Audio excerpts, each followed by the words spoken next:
My name is Emma Hartley. I'm 29 years old, and I live in a small town near the coast of Oregon. When I look at the ocean now, it feels cold and far away. But a few years ago, that same ocean looked like a dream because I was in love. I met Daniel when I was 22. He was funny, a little shy, and always full of plans. He told me he wanted to start his own business one day. I believed him, and I believed in him. We met at a small cafe near my college. He was sitting at the table next to me, drawing something in a notebook. I asked, "Are you an artist?" He looked up, smiled, and said, "Not yet." That simple moment changed my whole life. At that time, I was studying nursing. It was hard, but I liked helping people. Daniel said he liked that about me, that I cared too much. He said, "You have a good heart, Emma. Don't ever change." I didn't know it then, but I would change. Not because I wanted to, but because love made me blind. We started dating. We walked by the sea, watched movies, and talked about our dreams. I felt safe with him. I had never felt that before. After a year, Daniel lost his job. He looked worried one night and said, "I don't know what to do. I can't pay rent." I looked at him and said, "It's okay. You can move in with me for now." He hesitated, then smiled. "Are you sure?" I nodded. I thought that's what love was, helping each other. At first, it was nice. We cooked together, listened to music, and dreamed about the future. Then we got married at a courthouse. But slowly, things began to change. Daniel started spending more time on his computer. He said he was working on business ideas.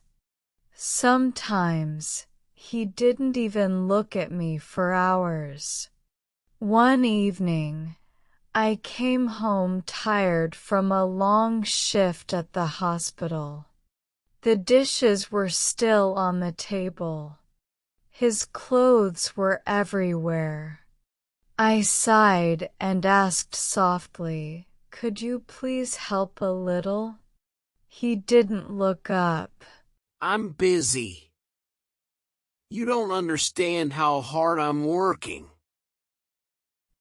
I felt small. I thought, maybe he's right. Maybe I should just support him. So I worked extra hours to pay the bills. I bought his favorite food.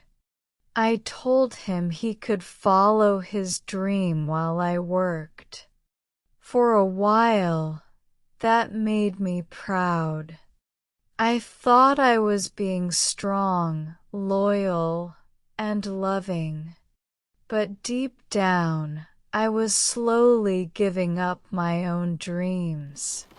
One night, I stood by the window watching the rain. Daniel came and hugged me from behind. He whispered, "You're the best thing that ever happened to me." I smiled, my eyes full of tears. I believed him, every word. At that moment, I had no idea how much I was sacrificing. I just knew I loved him. Before I share the rest of my story, I want to ask you something. Where are you listening from? It gives me strength to know someone is hearing my words, someone who understands. Please tell me in the comments. I would really love to know. Time passed quickly. Daniel started his small business online. At first, he made no money, but I told him, "Don't give up. I believe in you." He smiled and said, "You're my lucky charm, Emma." Those words made my heart warm. I wanted to be that, his lucky charm. So I worked harder, and I gave more. Each morning, I woke up early for my hospital shift. I made him breakfast. I left notes on the table, small hearts, small words like "you can do it." He used to smile when he found them. But slowly, he stopped noticing. He stopped saying, "Thank you." He stopped asking about my day. Sometimes, when I came home, he was on his phone laughing at messages. I asked, "Who are you talking to?" He said, "Just people from work. Don't be jealous." I wasn't jealous then. I trusted him completely. After 3 years, Daniel's business began to grow. He was earning more money than before, much more than me. We moved into a new apartment in the city. It was bigger, brighter, full of hope. I thought our new life was beginning, but it wasn't. Something invisible had changed. He started dressing differently, going out late, and talking to new people I didn't know. When I asked, "Can I come with you?" he said, "No, it's business stuff. You'll be bored." One night, I waited for him until 2 a.m. He came home, smelling like perfume that wasn't mine.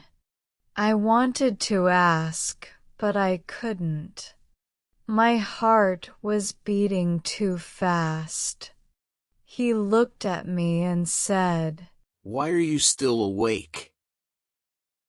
I whispered, "I just wanted to know you're okay." He didn't answer. He went straight to bed. That night, I cried quietly on the couch. I told myself, "He's just tired. He'll change. He still loves me." The next morning, Daniel said he wanted to talk. He looked serious. He said, "Emma, maybe it's time you stopped working so much. You can stay home. Take care of things here." I asked, "You mean, quit my job?" He nodded. I didn't understand, but I said yes, because I thought that would make him happy. So I left the hospital. I stopped studying for the promotion I wanted. I stayed home, cleaned, cooked, waited. At first, it felt peaceful. But after a few weeks, I started to feel invisible. He barely spoke to me anymore. He always looked busy.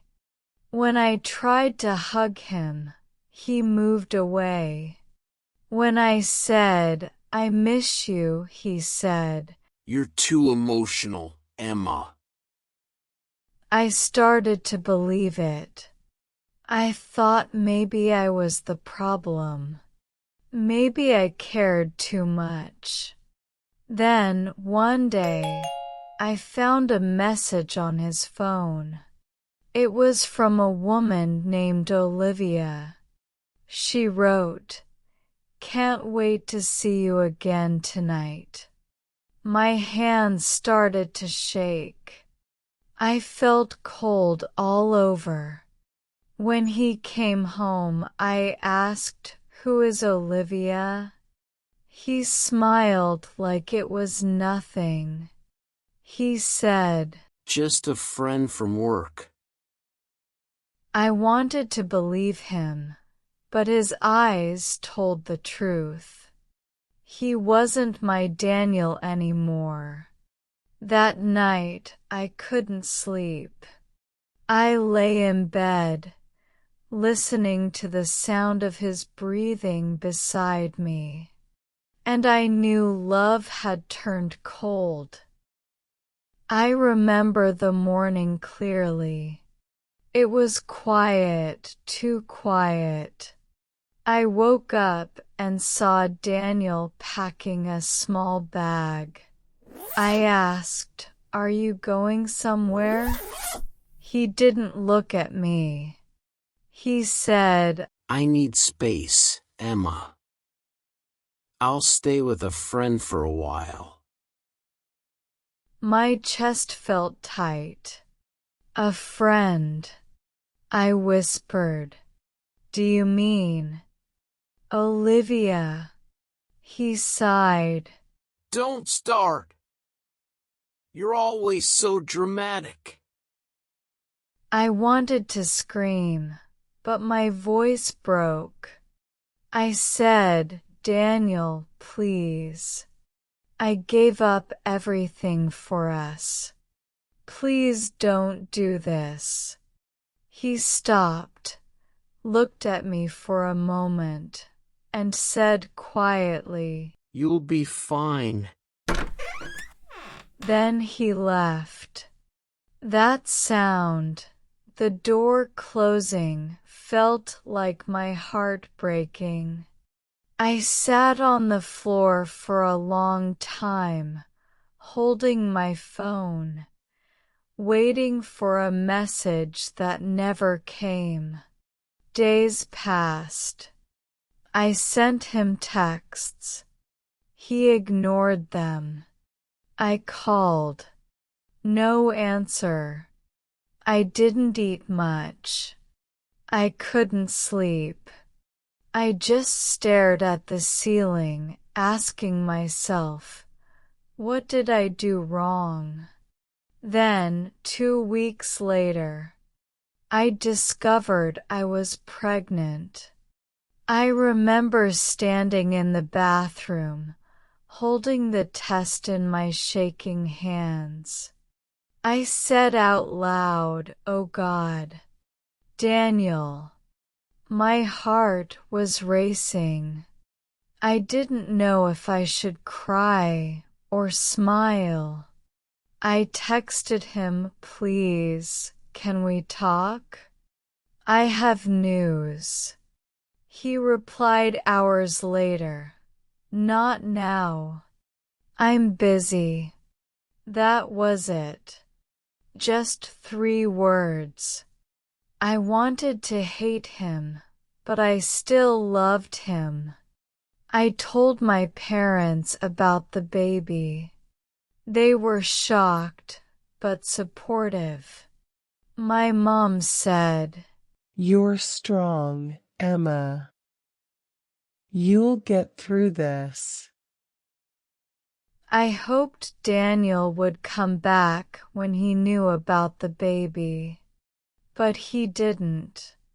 He didn't come when I was sick. He didn't come when I had to move out of our apartment. And he didn't come when I gave birth to our daughter, Lila. When I held Lila for the first time, I cried. She was so small, so perfect. Her tiny fingers wrapped around mine, and I whispered, "I'll protect you. I promise." For a few weeks I felt peace. But then Daniel appeared again. Not at the hospital, not with flowers or love, but with papers. He said, Sign the divorce, Emma. It's better for both of us. I looked at him, holding our baby in my arms. Better? I asked. For who? He avoided my eyes. If you sign, I'll send some money. If you don't, it will get messy. My hands trembled. I said softly, "Daniel, how can you do this to us?"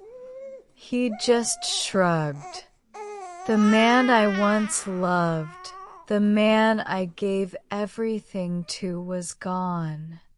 After he left, I sat on the floor with Lila and cried.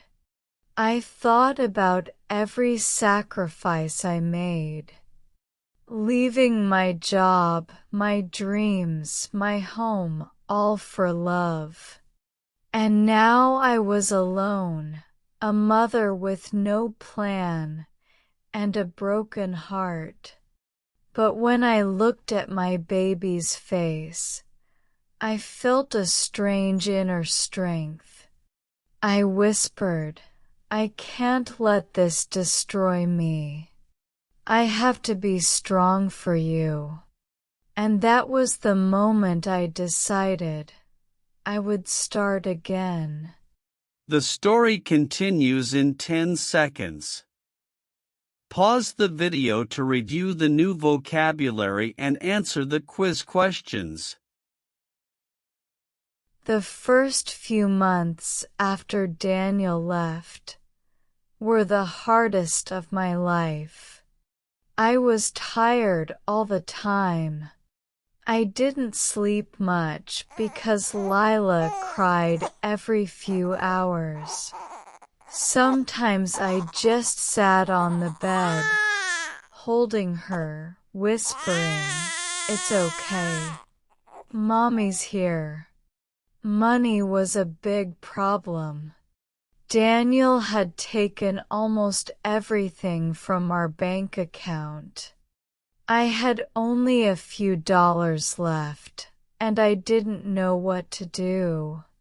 So I moved back to my parents' small house in the countryside. At first, I felt embarrassed. I thought, I'm almost 30, and I'm starting from zero. But my mom said something I'll never forget. She said, Emma, starting over doesn't mean you failed. It means you're brave enough to try again. Her words stayed in my heart. Every time I felt like crying, I remembered them. Slowly, I began to build a new life. I took short nursing jobs near home. I saved every little bit of money I could. When I had time, I studied again late at night, after Lila slept. It wasn't easy. Some nights I was so exhausted, I cried quietly into my pillow. But then I'd look at Lila's tiny hand next to mine and whisper, "You're my reason." Months passed, and little by little I felt stronger. My smile came back. My laugh came back. And one morning I looked in the mirror and thought, I'm still here. I made it. Sometimes Daniel sends messages. He says, "Can we talk?" or "Let's be friends." But I don't answer. Because I finally learned something: love doesn't mean losing yourself. Love should lift you up, not break you down. One evening, as I was watching Lila play on the floor, she looked up at me and smiled, that big, beautiful baby smile. In that moment, I felt something powerful: peace. I realized I didn't need Daniel. I had love right there, small, pure, and real. I said out loud, "Thank you for leaving, Daniel." Not because I forgave everything he did, but because his leaving forced me to find myself again. Now, every morning, when the sun comes through the window, I whisper to my daughter, "We're okay, baby. We're free." And I really believe it. If you've ever given too much to someone who didn't value you, please remember this. You can start again. You can build a new life, even after heartbreak. Sometimes the hardest goodbye gives you the chance to find who you really are. Thank you so much for listening. If you enjoyed this story, please like, comment, and share. You can watch the next story here or explore our playlist for more inspiring stories.